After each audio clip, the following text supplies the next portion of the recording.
Hi, welcome to Keto Life Support, where we make your keto life sustainable, fun, and low stress.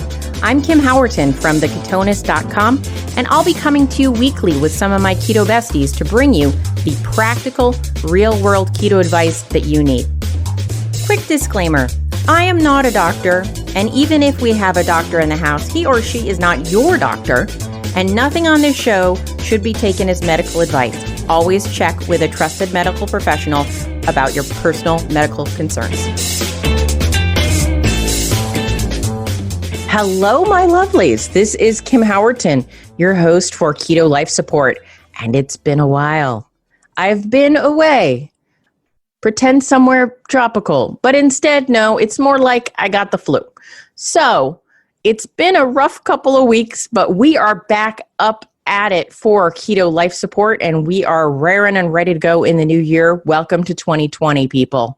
Okay, so today I wanted to talk about something that plagues me sometimes. You know, when you first start keto, there are a lot of people out there in the world, and those people need clear guidelines. And that is totally normal, supported.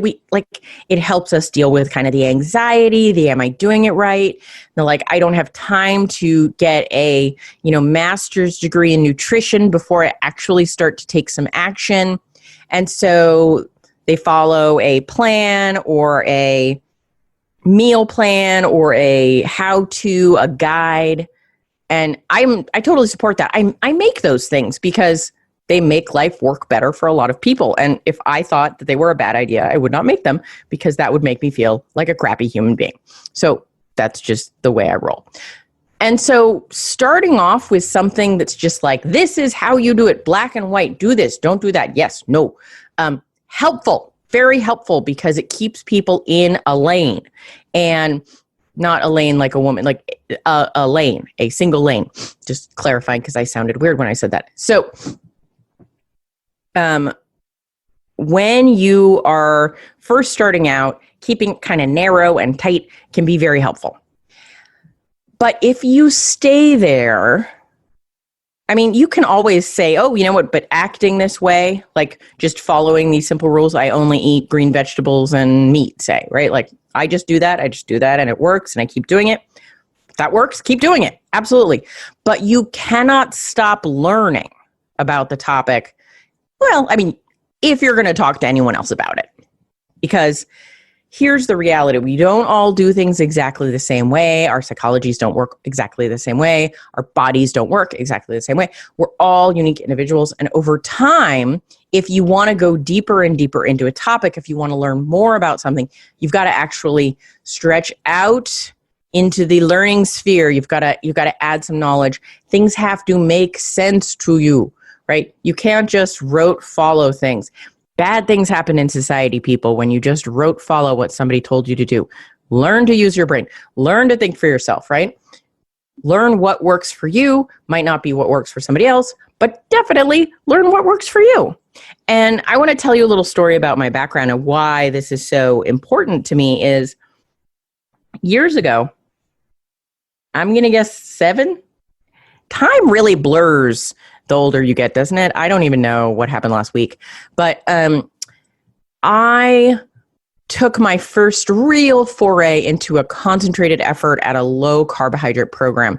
And how I found this program was I joined OA, Overeaters Anonymous. I joined OA with a friend at the time who belonged to what was sort of a unique sect of Overeaters Anonymous. I have my way of finding my way into these little things that are very strange. Anyway, so I went with my friend. Her name was Rachel. We went to a meeting and found out about this program. I had at that point been just like on a big upward surge with weight, very out of control with food, like literally that. Like I would just cry pretty much all the time. Like it was bad news. So I was like any port in a storm. I need some help. Things were just falling apart, right? And so I went to this OA meeting and people were like, we can help you. And I'm like, well, thank God. Okay, so somebody can help me. That felt good. So the gray sheet as a name was very informative because they literally gave you a sheet of paper that was gray sheet. And it was a list of foods and when and how to eat them. And you could make meals out of the things on this list, and you could not eat anything that was not on the list. So you could only pick from these things. And there was like a pattern, it was like this many ounces of this portion for breakfast, this many ounces of this many. So it's like a little mix and matcher, right? We've all been on these kind of diets, right? And so it's 3 meals a day, nothing in between, yada, yada, the routine. So, but what I specifically want to talk to you about were a few things. One of which was if it wasn't on the list, you couldn't eat it. And if it was on the list, you could. Okay, so very black and white, right? And this appeals to a lot of people. And this is very similar, right? When you first get into keto, when you're looking for a plan and somebody says, who has a food list? People out there want food lists, which I do. I think they're very helpful. But here's where I want you to start thinking for yourself. So the reason that I trust keto as an approach is because it's based in science and inquiry. And why that is important to me is logic and facts and investigation should be the cornerstone of your journey, right? And so when I was on Gray Sheet, I'll tell you, it was a low carb plan, but not a keto plan. So there were foods that we on keto may not choose to eat because they're carbier, but it had a higher carb tolerance than keto does, which made it slightly hellish actually in another story. But trigger food alarm. I'm going to mention a food that is not keto. If that's going to bother you, please fast forward. I can't stand peaches. Not the flavor. I love the flavor and I love the inner fruit, but that skin, that fuzzy peach skin, pushing my teeth through that skin makes my skin crawl. Like I can't take it, people. It is bad. So bad. So so generally speaking, that is challenging for me. But I used to just love nectarines. Love them, adore them, the best thing ever. Love. Anyway, not to go on too long. And peaches were on the Gray Sheet, but nectarines weren't. And so I said to my sponsor, because it was OA and you have a sponsor. So your sponsor is the person that is like your higher power, right? Your person who you can go to and say, I have a question about the program. How do I do this? They're your guide, right? Arbiter. They make, they're not making the rules, but they're the ones who are delivering the rules to you. I'm not really a rules girl in a lot of ways. So I went to her and I said, look, kind of looked up the difference between the peaches and the nectarines, nutritionally. I don't see that much of a difference here. I'm kind of wondering why can I have peaches but not nectarines? And she said, you can have peaches but not nectarines because peaches are on the list and nectarines are not on the list. And I said, yes, I get that one is on the list and one is not on the list. But what I'm asking you is, why did one make the list and the other did not make the list? And why would it matter if I had the thing that's not on the list instead of the thing on the list? When materially I can't figure out why they're all that different. And this conversation kind of went on, and in the end, her answer was basically look, you're a food addict.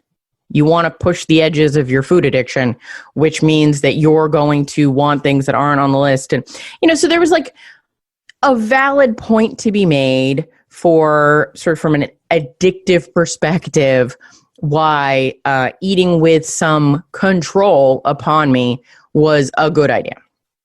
But for me, long term, I need to know why something is true, right?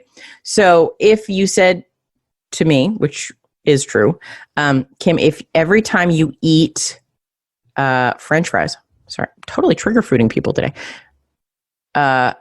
You kind of go out of control with food after that. Totally true. I'm like, good point. Let's not eat those, right? Good thing to keep on my no list. There is why, there is a result. When I do this, this happens. Or if it was when I eat this higher carb food, my blood sugar goes up. Okay, there's a reason. I have a reason. And, but to me, I could not come up with a reasonable reason about this one specific food swap.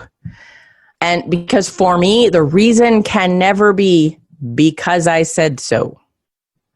Not good with that as a reason. And even when I was like, well, can we talk to somebody? And they're like, well, the person that wrote this sheet is no longer alive. So, no.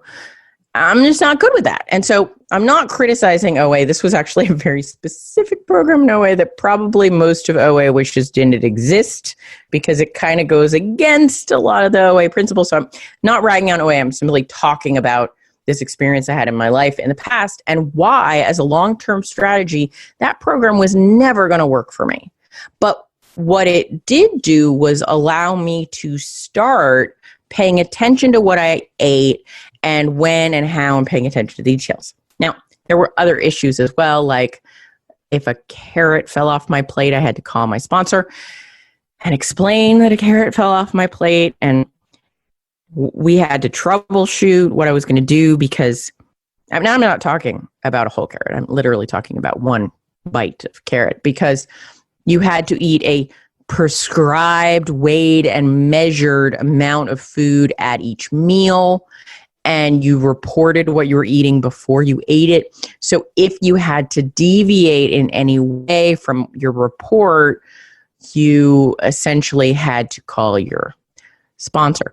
And in hindsight, this was more stress than I needed in my life. And at the same time, again, there are reasons. I'm saying that over time, what I came to understand about my personality is that I always need a good reason about why I'm doing something. And for me, when I started keto, there was that anxiety. How do I do it? Can I do it right? Will somebody please tell me exactly what to do? But then over time, as I got a little more breathing room, right? I got started, I tried things, I did things differently. I started to learn how to experiment and have my own experience within my keto journey and figure out what specifically worked best for me. And as I went and I worked with clients later, once I had worked with myself, right? We're all our first client. Finding what worked for different types of people in different types of circumstances, because guidance is very helpful. But do what I say is not, for the most part, a long-term strategy. So the reason I wanted to talk about this today is because I see a lot on the internet, people asking for food lists, which again, very helpful. But then when somebody says, can I have X? And somebody said, no, it's not on the food list. It's like, that's not ultimately very helpful. Explaining why something may or may not be a good idea is very helpful. And so I want to put it out there to challenge people, dear listeners, to challenge you to really do some searching into what works best for you and why, and come up with your reasons why you think this is a better idea or that's a better idea. Do some reading about that. Delve deeper. Let this be a health journey that is about growth and not simply repeating something for the sake of somebody else said it. I mean, some of the most ridiculous conversations I've had, and I'm totally going to offend somebody right now, is I saw once in a forum, somebody said, well, you can have peanut butter, but you can't have peanuts. And I said, why? If you can have peanuts, butter. Why can you not have the peanut? Ooh, I'm confused.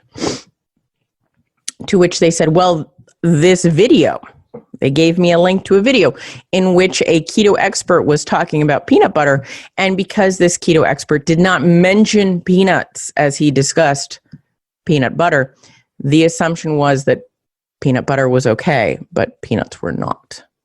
And so I'm not telling the story to specifically make fun of this expert or this person who reported it, but simply to point out the need for critical thought as you're on your keto journey. And if something, now I've said some dumb ass things in my life. I'm going to say it. I've believed some things that were highly questionable. And I've said some things that I should have thought about for just a few seconds longer before I opened my mouth. So we've all done it. We've all been there. But I want to encourage you guys to always seek the why. Seek the understanding of what you believe. We all jump to conclusions really fast. And again, myself included. Because surety, certainty is comforting. To know something without question is comforting to our souls, right? It is a place where we feel like if I can have certainty about a topic, I eliminate insecurity, and that feels good, right? But make sure that you are remaining open to incorporating new information on your journey. Because when I first started keto, I believed completely that eating too much protein was a big problem. I believed that because the people that I believed in told me that. I had no personal evidence of it, but again, you kind of have to start somewhere, and you tend to believe some people because they seem to know what they're talking about. And that's reasonable. But then I kind of explored, looked around, talked to more people, got more perspectives, and found, you know what? I don't think that that is as crucial a problem, or actually a problem for most people, as it seems to be indicated by these people. And so I shifted my perspective.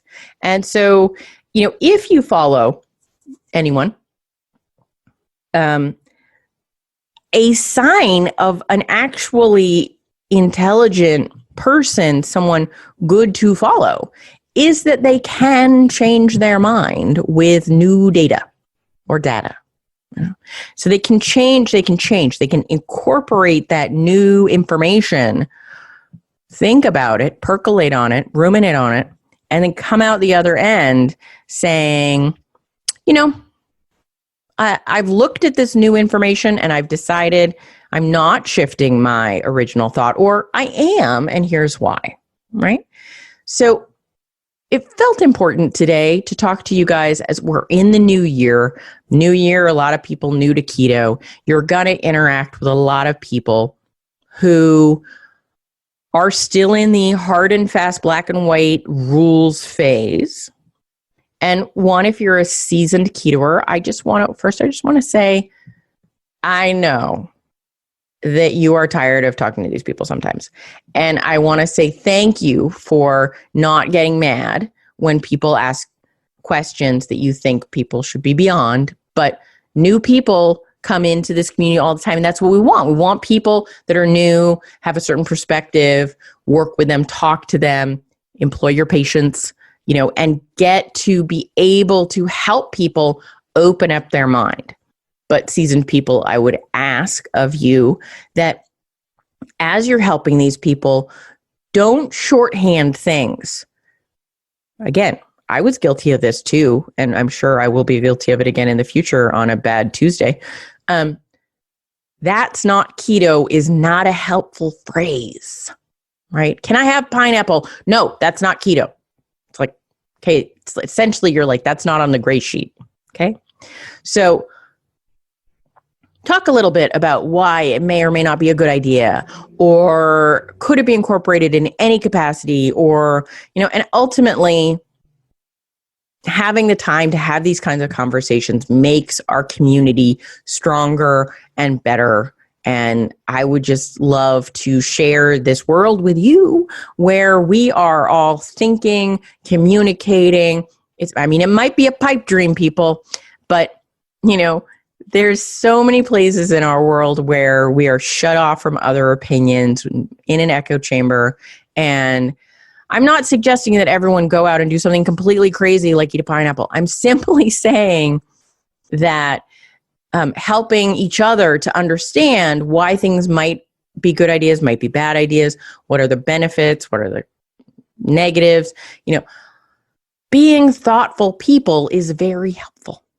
So today, I just wanted to put a good word out there for doing some research, being thoughtful, understanding we're not one size fits all, and understanding both the benefit and the limitation of black and white answers to questions about complex topics. Okay, guys, thanks for joining me today, and I will talk to you next week. Thank you so much for joining us on Keto Life Support. If you'd like more, you can join our friendly Facebook group, Keto Life Support. Can't find it? Go to ketolifesupport.com. If you ever want to suggest a topic for discussion, that would be the place to do it. We'd really, really appreciate it if you would go to your podcast app and subscribe, because that's awesome. And what would be super awesome is if you'd be so kind as to write a review for us. Though we would love it if that review was awesome, just writing a review is all we ask. So have a fabulous keto week, and we'll see you next time.